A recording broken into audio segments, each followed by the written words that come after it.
Pakistan, Turkey আর Saudi আরব এই তিনটে দেশ মিলে তারা একটা ডিফেন্স প্যাক্ট বানিয়েছে, যেটাকে নাম দেওয়া হয়েছে মক্কা জয়েন্ট ডিফেন্স এগ্রিমেন্ট। এবারে এই এগ্রিমেন্টটা হওয়ার পরেই কিন্তু তিনটে দেশের মধ্যে দুটো দেশ একটু লাফালাফি করছিল, তার্কি আর পাকিস্তান। পাকিস্তান সবচেয়ে বেশি লাফাচ্ছিল এবং বলছিল যে একজনের ওপরে হামলা হলে পরেতে সেটাকে সবার ওপরেই হামলা ধরে নেওয়া হবে। এইসব বলা টলার পরে সৌদি কিন্তু একটু চুপচাপই ছিল, এখনও চুপচাপ আছে, কারণটা বোঝা যাবে কেন আর একটু পরে।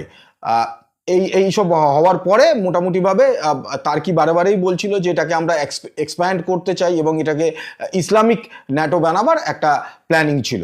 তাই এইসবের মধ্যেই কিন্তু ইরান ব্যাকড হুতিরা, ইয়েমেনের, তারা সৌদির ওপর হামলাটা করলো। এবং তারপরে সবাই যেটা ভেবেছিল যে নিশ্চয়ই অন্য দুটো দেশ, তার্কি এবং পাকিস্তান, এরা কোনো একটা বিরাট কিছু অ্যাকশান নেবে। তা তার্কি মোটামুটিভাবে চুপই আছে, এখন অবধি কোনো বক্তব্য দেয়নি। আর পাকিস্তান মানে পাকিস্তান সেনাবাহিনীর তরফ থেকে সৌদিকে একটা 7 মিনিটের গান পাঠানো হয়েছে। এই মক্কা এগ্রিমেন্ট যেটা হয়েছে সেটাকে নিয়ে একটা সুন্দর গান পাঠানো হয়েছে। সৌদিকে বলা হয়েছে যে তুমি আপাতত গান শোনো। এই নিয়ে আমি একটা ভিডিও করেওছিলাম। কিন্তু এবারে ইজিপ্ট একটা মানে আর কি খুবই পাওয়ারফুল এবং ওই রিজিয়নের একটা গুরুত্বপূর্ণ দেশ। সেই দেশটা এই ট্রিটির মধ্যে ঢুকলো না কেন? দেখুন, সৌদি আর তার্কির তরফ থেকেই কিন্তু একটা বক্তব্য অলরেডি এসে গেছে। মানে যে মুহূর্তে ইজিপ্ট এটা ঘোষণা করেছে যে তারা এর মধ্যে নেই, এই মক্কা জয়েন্ট যে এগ্রিমেন্ট হয়েছে সেটার মধ্যে তারা অংশগ্রহণ করছে না। এই খবরটা যে মুহূর্তে বেরোয় সঙ্গে সঙ্গেই তার্কির তরফ থেকে একটা বক্তব্য কিন্তু চলে এসেছে যে সৌদি আরব এবং ইজিপ্ট এরা দুজনেই একটু নড়াচড়া করছিল যে আদৌ এই ফর্ম করা হবে কিনা। তারকেই ইনিশিয়েটিভ নিয়েছিল এটা করার জন্য, পাকিস্তান লাফিয়ে চলে এসেছিল। কিন্তু এই দুটো দেশ একটু মানে চিন্তা ভাবনার মধ্যে ছিল। ইজিপ্ট চুপ করেছিল, কি বলবে বুঝতে পারছিল না, আর সৌদি আরব কিছু না বুঝে ভট করে এর মধ্যে ঢুকে পড়েছে। কিন্তু ইজিপ্ট কেন এর মধ্যে অংশগ্রহণ করলো না? যদি আগামী দিনে ইসলামিক ন্যাটো তৈরি হয় তাহলে তো ইজিপ্টেরও তার মধ্যে থাকার কথা, কিন্তু ইজিপ্ট চাইছে না এর মধ্যে থাকতে। তার পেছনে কারণটা কি?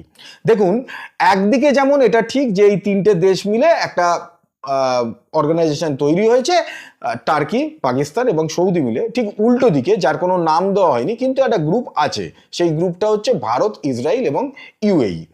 এইবারে তার মানে এই তিনটি দেশের সঙ্গে ইজিপ্টের রিলেশনটা কি সেটাকে যদি আমরা বুঝতে পারি তাহলে কিন্তু কারণটা পরিষ্কার হবে যে কেন ইজিপ্ট এর মধ্যে ঢুকলো না। দেখুন, প্রথমে আসি ইউএইর কথায়। ইউএই আর ইজিপ্ট এরা দুজনে মধ্যে ডিফেন্স প্যাক্ট অলরেডি রয়েছে, ফলে স্বাভাবিকভাবে ইজিপ্ট চায় না ইউএই যে গ্রুপে নেই সেই গ্রুপে অংশগ্রহণ করতে। এইবারে আসুন ইসরায়েল। ইসরায়েলকে প্রথম আরব দুনিয়ার মধ্যে প্রথম যে দেশটা মান্যতা দেয়, রেকগনাইজ করে ইসরায়েলকে, তা সেই দেশটা হচ্ছে ইজিপ্ট। কেন করেছিল? এই কারণে যে দীর্ঘ যুদ্ধ, দীর্ঘ ঝামেলার পর আপাতত ইসরায়েল এবং ইজিপ্টের মধ্যে একটা শান্তিপূর্ণ অবস্থান চলছে, কেউই কাউকে ঘাঁটাচ্ছে না। ফলে ইজিপ্ট চাইছে না যে এই যে গ্রুপটা তৈরি হয়েছে এর মধ্যে ঢুকে আবার ইসরায়েলের সঙ্গে নতুন করে ঝামেলায় জড়িয়ে পড়তে। আপাতত ইজিপ্ট মোটামুটিভাবে একটা শান্তিপূর্ণ জায়গায় রয়েছে, সেখান থেকে ইজিপ্ট এই মুহূর্তে বেরোতে চাইছে না। এইবার আসি আসল কথায় যে ভারতের সঙ্গে ইজিপ্টের সম্পর্কটা ঠিক কি। দেখুন, ভারতের সাথে ইজিপ্টের সম্পর্কটা অনেক গভীর। তার কারণ একদিকে ভারতের প্রায় 700টার বেশি কোম্পানি ইজিপ্টে কাজ করছে এবং যেখান থেকে মানে যে ইনভেস্টমেন্টটা ইজিপ্টে রয়েছে ভারতীয় বিভিন্ন কোম্পানির, সেটা 5 থেকে 6 বিলিয়নের কাছাকাছি। ফলে এত বড় ইনভেস্টমেন্ট যেখানে ভারতীয় কোম্পানিরা করে রয়েছে, সেখানে ইজিপ্ট কেন ভারতের বিরুদ্ধে যাবে? আচ্ছা, তার সাথে সাথে এই যে কোম্পানিগুলো রয়েছে সেখানে 40,000-এর বেশি ইজিপশিয়ান মানুষ তারা কাজ করে। তার মানে এখানে এমপ্লয়মেন্টেরও একটা ব্যাপার আছে। ফলে এই জায়গা থেকে ইজিপ্ট কিন্তু ভারতের বিরুদ্ধে যেতে চাইছে না। আর তার থেকেও বড় কথা হচ্ছে যে এই যে মানে অপারেশন সিন্দুরের সময় পাকিস্তান এবং আমাদের মধ্যে যে একটা ঝামেলা হলো, সেখানে পাকিস্তান কিন্তু আমাদের একটা উপকার করেছে। কারণ আমাদের ব্রহ্মসকে আমরা যতটা প্রচার করতে পারিনি, পাকিস্তান তার থেকে বেশি প্রচার করেছে এবং এটা আমাদের জন্য খুব উপকারে এসছে।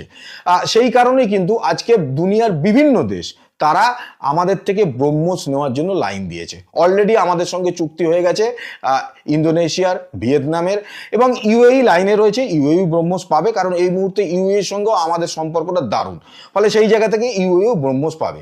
আচ্ছা, এইবারে একটা নাম শুনলে আপনারা আরও অবাক হয়ে যাবেন যে সেও লাইনে আছে, ব্রহ্মোসের লাইনে আছে। যেমনভাবে ইজিপ্ট লাইনে আছে, যে তারা আমাদের থেকে ব্রহ্মোস চাইছে।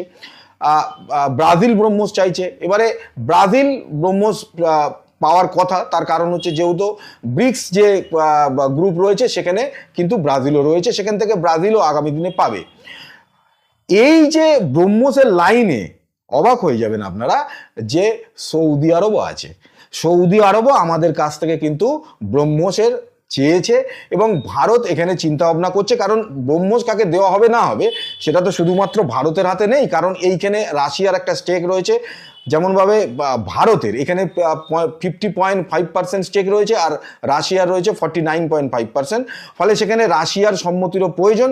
ফলে সেই জায়গা থেকে যে সমস্ত দেশ ভারতের সঙ্গে বন্ধুত্বপূর্ণ এবং রাশিয়ার জন্য ঠিকঠাক, তারাই কিন্তু ব্রহ্মোসটা আগামী দিনে পেতে চলেছে। ফলে আপাতত এটাই মনে হচ্ছে যে ইজিপ্টের না বলার পর ইসলামিক ন্যাটো সেটা কি আপাতত জলে গেল, না যেতেও পারে, দেখতে হবে আগামী দিনে। কারণ আমরা এতদিন ওয়েট করছিলাম যে কারা কারা ইসলামিক ন্যাটোতে জয়েন করবে, এখন আমাদের ওয়েট করতে হবে যে ইসলামিক ন্যাটোতে কে কে জয়েন করছে না, কে কে না বলছে, সেই দিকেও আমাদের এখন ভিডিও বানাতে হবে। কিন্তু শেষে একটা কথাই বলি যে আপাতত দুই বিকিরি দেশ, একজন তো পুরো বিকিরি পাকিস্তান আর একজন আধা বিকিরি টার্কি, এই দুটো বিকিরি দেশের পাল্লায় পড়ে বেচারি সৌদি আরব কিন্তু পুরোপুরি ফেঁসে গেছে বলেই আপাত দৃষ্টিতে মনে হচ্ছে।